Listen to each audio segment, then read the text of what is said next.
特朗普上台唔夠2個禮拜咧，就搞到世界大混亂。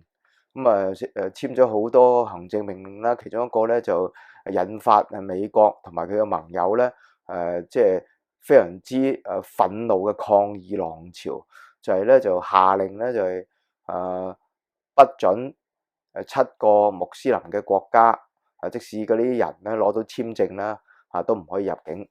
本來呢年攞到綠卡啊，即係美國嘅永久居民咧都話唔得㗎。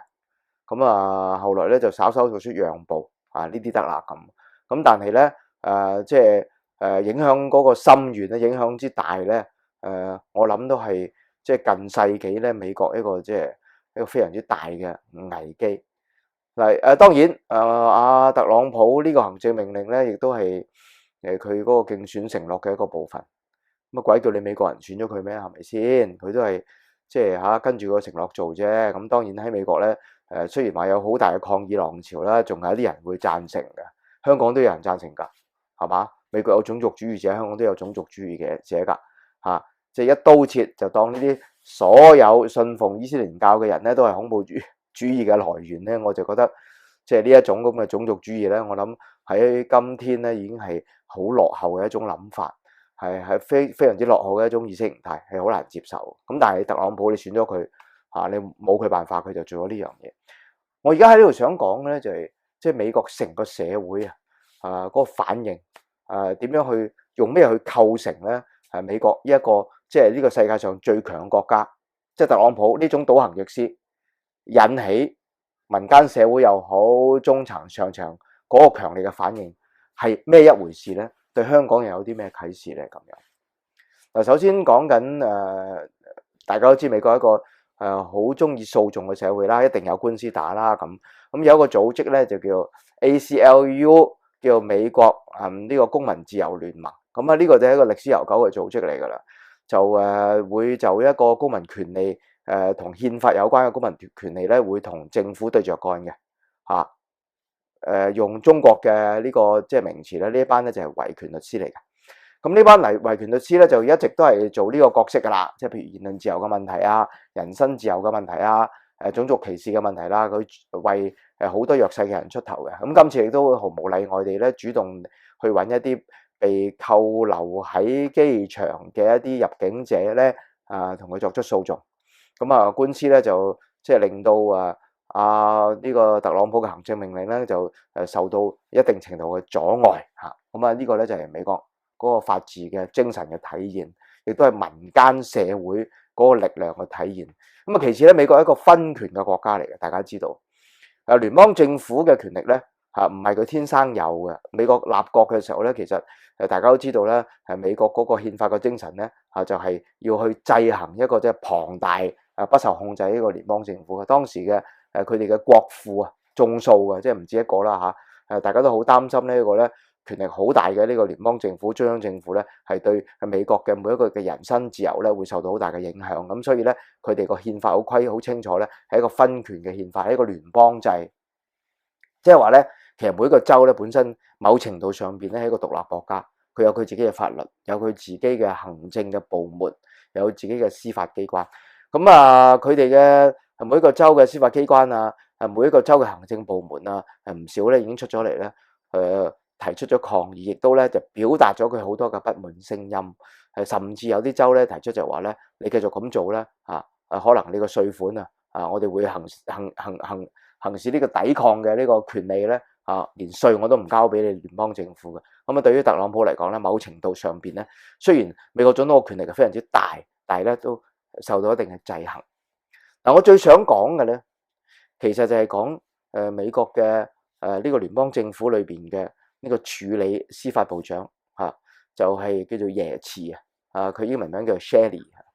咁呢位耶茨咧，其實咧就係奧巴馬年代嘅副司法部長嚟嘅。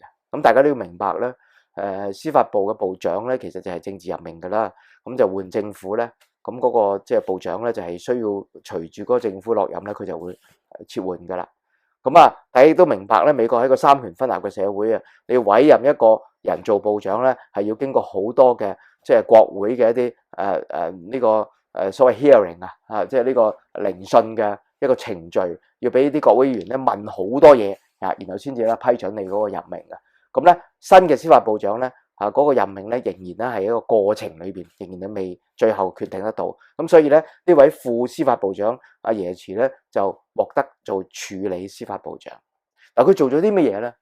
佢咧就下令佢底下嘅政府律師唔好為呢一個特朗普嘅入境禁令咧作出辯護，因為根據佢個專業嘅一個判斷咧，佢認為特朗普嘅行政命令咧係不合法嘅。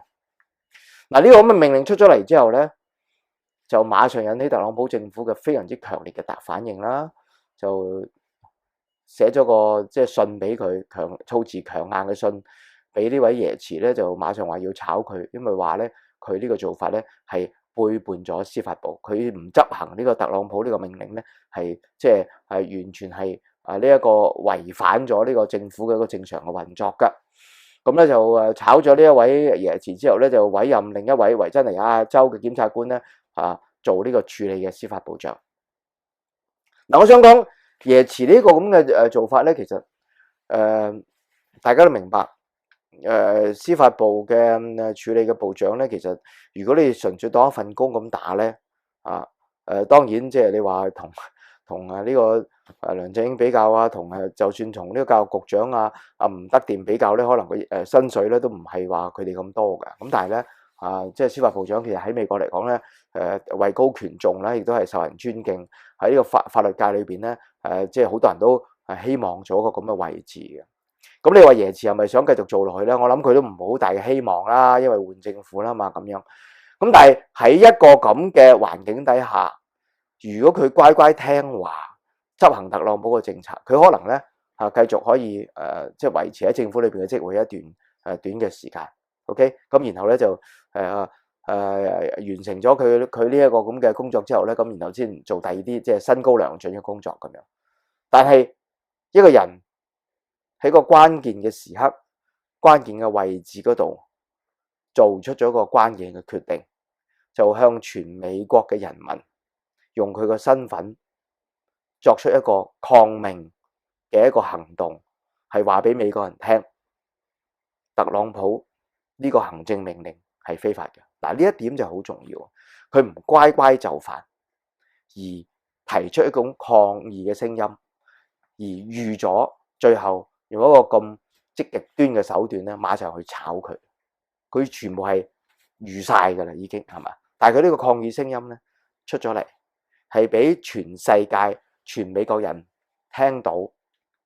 最重要嘅呢一位咁高級嘅即係政府嘅僱員，喺法律上邊係即係喺美國嚟講啦，係大家都會公認，即係佢唔會即係亂講嘢，喺法律嗰個。呢個知識操係上邊咧係有佢個權威性嘅，就話俾美國人聽，特朗普呢個行政命令是不合法的。嗱，呢個嘅聲音咧，其實係一個非常之重要。喺美國嘅司法嘅裏邊咧，美國司法界裏邊咧係會留下一個不會磨滅嘅歷史。所以我喺度咧就覺得，即係大家都應該睇呢個特朗普呢一個倒行逆施嘅。即係禁止嘅7個國家嘅國民，即使攞到簽證都唔俾佢哋入境咧。其實我哋唔好用一個所謂剝花生嘅心態去睇，即係好似有啲事不關己咁，又唔係禁止華人有乜所謂啊？唔係禁止開香港人有乜所謂啊？咁樣呢個咧，我哋又會體現到美國之所以到今天仍然係一個全世界最強大嘅國家咧，佢個制度嘅優點咧就喺呢一度，即係話每一個人喺佢個位置裏邊各司其職。大家有大家嘅堅持，對於一啲睇唔過眼嘅，覺得係有問題嘅，會衝擊核心價值嘅嘢咧，佢就會出聲，佢又會堅守自己嘅崗位，同埋咧守住條底線。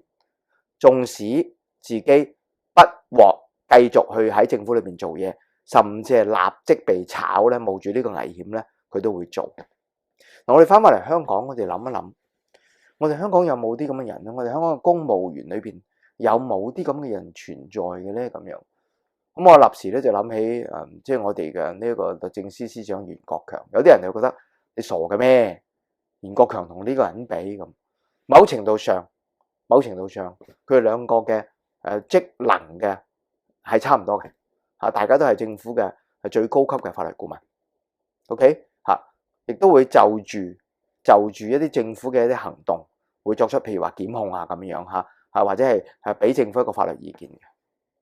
嗱，袁國強佢已經向外表示話自己身體嘅問題啊，工作壓力好大啊，係唔會喺下屆政府裏邊留任噶啦嚇，即係佢做到任滿啦，即係大概5個月之後佢就拜拜啦咁。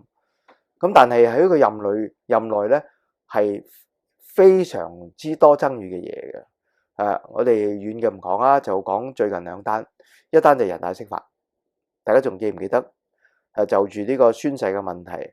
人大釋法之前咧，袁國強一直堅持嘅，雖然佢唔係好硬淨咁樣堅持，一直堅持就話唔需要人大釋法啦。我哋喺香港，我哋個法律嘅系統裏邊係可以，個司法系統裏邊可以解決呢個問題噶嘛。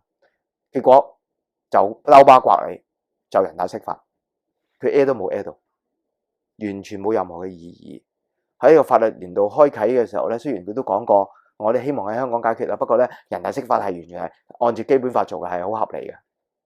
呢個此其一，其二，即係人大釋法可能個比喻唔係好啱嚇，因為呢個係中央政府提出嚟嘅嘢啊。咁啊，作為一個小小嘅特區官員咧嚇，佢哋不得已以按章照章辦事，咁就可以理解有啲人咁樣去同佢説項啦嚇。第二係咩咧？第二就係 DQ 嗰4個嘅立法會議員。嗱，我相信 DQ 呢個行動咧係689下令嘅，係嘛？以鬥爭為綱啊嘛。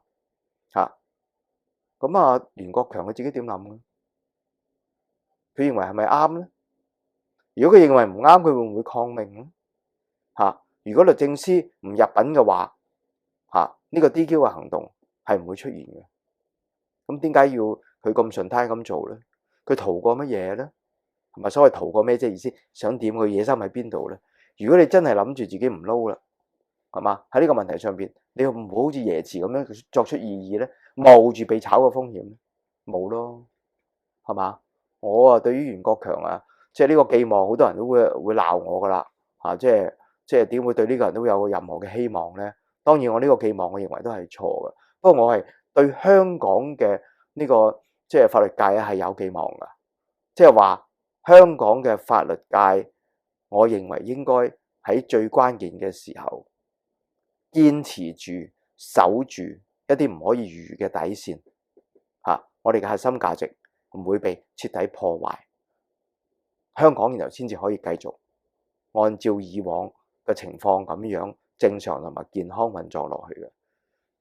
特朗普上台對美國係一個好大嘅考驗，方方面面即係用689成日都所講嘅術語，方方面面都係一個大嘅考驗。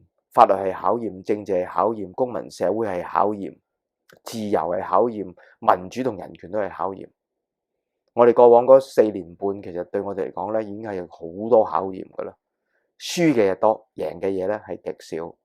我期望今後5年，我哋個局面可以扭轉。